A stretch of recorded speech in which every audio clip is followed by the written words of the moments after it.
Perjalanan menuju Desa Juhu melewati perbatasan HST Kota Baru yang jarang dilewati manusia dengan segala rintangan dan keindahan alamnya. Penasaran gimana ceritanya? Kasih kita berjalanan!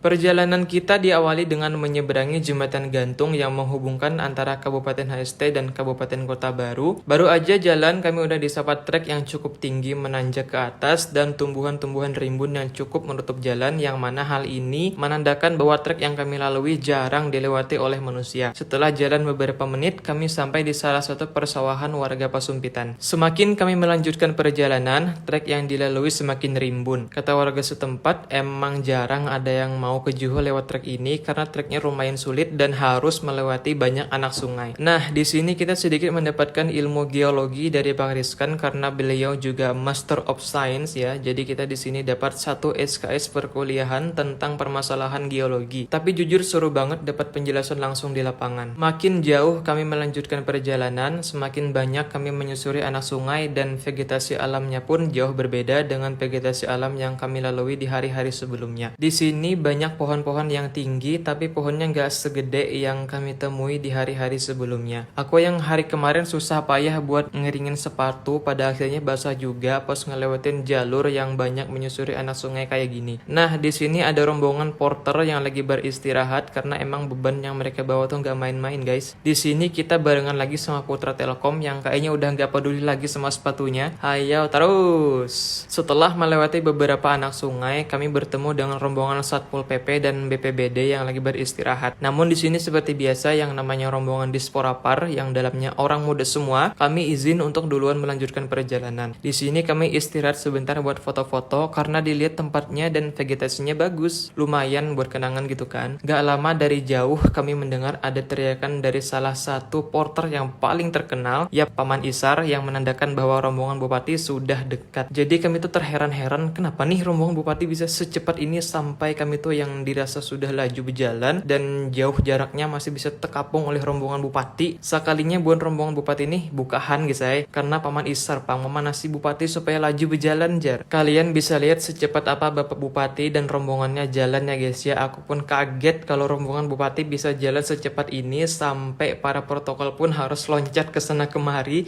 biar bisa ngejar Bapak Bupati. Saat rombongan Bupati beristirahat, aku mutusin buat jalan duluan lagi sama rombongan Disporapar. Kami duluan jalan supaya bisa ngambil footage dokumentasi Bapak Bupati dari depan biar nanti hasilnya jadi lebih bagus. Kami ngelewatin padang ilalang yang cukup luas dan lumayan panjang treknya sampai pada akhirnya kami sampai di perkampungan warga. Perkampungan ini tepat berseberangan dengan Kabupaten Kota Baru lagi setelah entah pas di mana kami balik lagi ke wilayah HST. Di sini kami tepat berada di atas jembatan gantung yang menghubungkan wilayah Kabupaten HST dan Kota Baru. Kalau nggak salah namanya jembatan Batu Sabigi karena sebongkah batu inilah yang menjadi pembatas antara Kabupaten HST dan Kabupaten Kota Baru. Di sini kami beristirahat sebentar karena Kak Yudis harus mendapatkan perawatan medis gara-gara luka di kakinya. Setelah itu kami mutusin buat jalan duluan lagi dan gak berapa lama jalan kami sampai di salah satu ladang persawahan warga setempat yang cukup luas sampai sejauh mata memandang cuma ada pemandangan hijaunya persawahan dan pohon yang memanjakan mata. Di perjalanan kami juga melihat beberapa warga Juhu yang sedang bertani atau bahasa Banjarnya itu menugal. Di sini juga ada sedikit penjelasan dari Pak Rizkan mengenai kegiatan yang sedang dilakukan warga. Di sini juga ada ladang nyamang hijau sepanjang jalan yang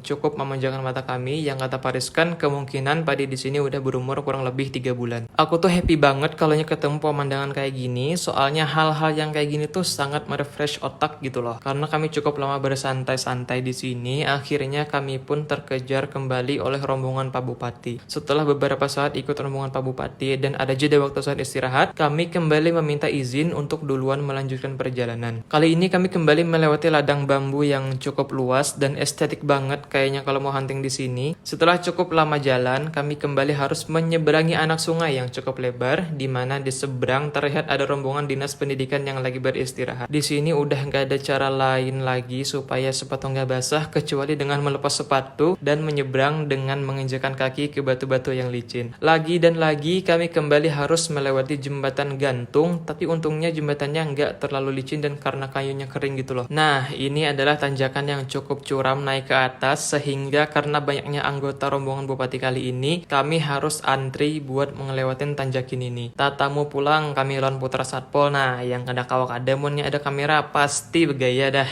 Setelah setengah jam jalan kaki dari pas ketemu putra satpol tadi, akhirnya kami sampai di desa tertinggi di Kalimantan Selatan, Desa Juhu. Tapi ini yang RT 2 ya guys ya, bukan desa utamanya seperti yang biasa kita lihat. Kalau di total waktu tempuh perjalanan dari Pasumpitan tadi sampai ke sini, maka kami menempuh perjalanan sekitar 5 jam jalan kaki dari perkiraan awal yang rencananya perjalanan ini akan memakan waktu sekitar 7-8 jam jalan kaki. Lah rangkam sewaan Kang Drone kami ini nah, sampai sudah sidin mendrone ke Juhu, apa larang kontraknya mangai.